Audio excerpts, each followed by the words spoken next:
नमस्कार साथियों, मैं आपका साथी दिनेश बोहरा। राजस्थान में पिछले कई दिनों से लगातार पॉलिटिकल क्राइसिस, जो पॉलिटिकली ड्रामा चल रहा है, उसमें हर एक नए दिन नए मुख्यमंत्री अशोक गहलोत के बयानों के साथ नए मोड़ आ रहे हैं। जिस तरीके से मुख्यमंत्री अशोक गहलोत दिल्ली में जाने के बाद में वापस राजस्थान लौटे हैं और एक के बाद एक मीडिया में अपने जो 2 दिन में जो बयान दिए, उस बयानों ने कई तरीके के सवाल खड़े कर दिए हैं। क्या राजस्थान में इस बार 2023 के जो विधानसभा चुनाव है वो पहले होने वाले हैं? क्या राजस्थान के अंदर जिस तरीके से हालात बन रहे हैं, मुख्यमंत्री अशोक गहलोत और सोनिया गांधी और आला कमान के बीच में लगातार जो दूरियां है वो बढ़ती जा रही है, जिस तरीके से वो बयान दे रहे हैं, जिस तरीके से जो पर्यवेक्षक आए थे उन्होंने पर्यवेक्षक पर भी जिस तरीके से सवाल खड़े कर दिए हैं, इन तमाम चीज़ों को लेकर राजनीतिक मायने अलग अलग निकाले जा रहे हैं। कुछ लोगों का कहना है कि जिस तरीके के हालात बन रहे हैं,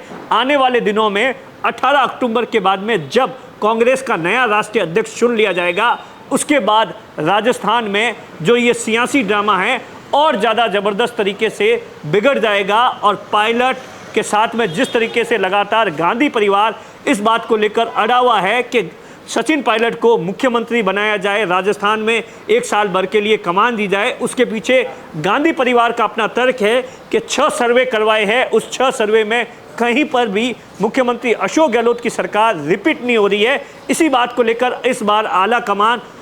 जिस तरीके से लगातार इस बात को लेकर अपनी ओर से बात मुख्यमंत्री अशोक गहलोत को समझाने की कोशिश कर रहा है कि इस बार जो हालात है वो मुख्यमंत्री अशोक गहलोत के पक्ष में नहीं है, वो सरकार को रिपीट नहीं करवा पा रहे, इसीलिए राजस्थान में अब सचिन पायलट को सत्ता दे देनी चाहिए। लेकिन दूसरी तरफ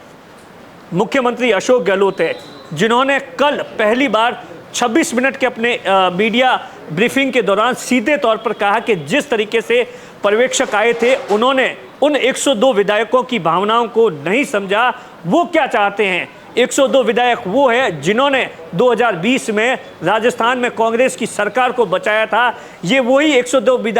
विधायक है जो कि बीजेपी ने जिस तरीके से राजस्थान में भी सरकार गिराने की साजिश रची थी, जैसे मध्य प्रदेश की बात की जाए या महाराष्ट्र की बात की जाए, लेकिन ये 102 विधायक लगातार कांग्रेस के साथ में डटे रहे, मुख्यमंत्री अशोक गहलोत के साथ डटे रहे, उसी की वजह से राजस्थान में सरकार बची है। अब अगर जो मैं उनकी भावनाओं को नहीं समझता हूं, इसीलिए मैंने आला कमान से माफ़ी मांगी है। दरअसल जिस तरीके से मुख्यमंत्री अशोक गहलोत सीधे तौर पर अब मीडिया में बयान दे रहे हैं, एक के बाद में एक बयान दे रहे हैं, उसके साफ मायने हैं कि मुख्यमंत्री अशोक गहलोत अब अपनी कुर्सी कहीं नहीं छोड़ना चाहते हैं, क्योंकि जिस तरीके से पहले उन पर इस तरीके का दबाव बनाया जा रहा था कि वो राष्ट्रीय अध्यक्ष बनना चाह रहे हैं, तो एक व्यक्ति और एक पद, लेकिन अब वो बात चली गई है। ऐसे में मुख्यमंत्री अशोक गहलोत अब कतई नहीं चाहते कि वो राजस्थान के मुख्यमंत्री की पद की कुर्सी छोड़े, और इसीलिए अब वो पूरी तरीके से मुख्यमंत्री अशोक गहलोत चुनावी मोड में आ गए हैं। आप देखिए 2 दिन के उनके भाषण के दौरान वो लगातार राजस्थान के अंदर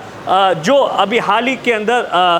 राजीव गांधी ओलंपिक की जो गांव के अंदर ढाणी के अंदर जो खेल खेले गए थे, उसके बाद में मुख्यमंत्री अशोक गहलोत को ऐसा लगता है कि एक कांग्रेस के पॉजिटिव माहौल बना है गांव और ढाणी के अंदर। इस योजना की जिस तरीके से ये खेलकूद प्रतियोगिता हुई थी, उसका बेनिफिट चुनावों में मिल सकता है। लेकिन जिस तरीके से जो राजनीतिक जानकार है वो सीधे तौर पर कह रहे हैं कि पायलट को अगर जो मुख्यमंत्री बनाया तो कई मंत्री और विधायक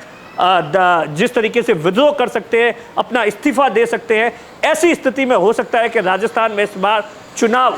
पहले हो जाए। दूसरी तरफ कुछ राजनीतिक गलियारों में इस बात की चर्चा भी है कि राजस्थान के अंदर हो सकता है कि आने वाले दिनों में कोई नई पार्टी बन जाए। ये नई पार्टी कौन बनाएगा, इसको लेकर कुछ भी तस्वीर साफ नहीं है, लेकिन जिस तरीके से राजस्थान के हालात है, यकीनन इसके सबसे बड़ी जो खामियाजा है वो राजस्थान की जनता भुगत रही है। क्योंकि आप देखिए कि 25 सितंबर के बाद में जिस तरीके से घटनाक्रम हुआ, उसके बाद में राजस्थान की जनता के कामकाज पूरी तरीके से रुक के गए हैं। मंत्री एकदम आप देखिए कि कोई मंत्रालय में नहीं जा रहा है। आप सोचिए जब मंत्री मंत्रालय में नहीं जाएंगे तो वहाँ के जो ब्यूरोक्रेट्स है वो किस तरीके से कार्रवाई करेंगे। आप सोच सकते हैं कि राजस्थान की जनता का क्या कुछ हाल है, 3 सालों में किस तरीके से उठापटक हुई, और उसका खामियाजा कहीं ना कहीं राजस्थान की जनता को भुगतना पड़ रहा है। कैमरे के पीछे अश्विनी है, मैं आपका साथी दिनेश बोहरा।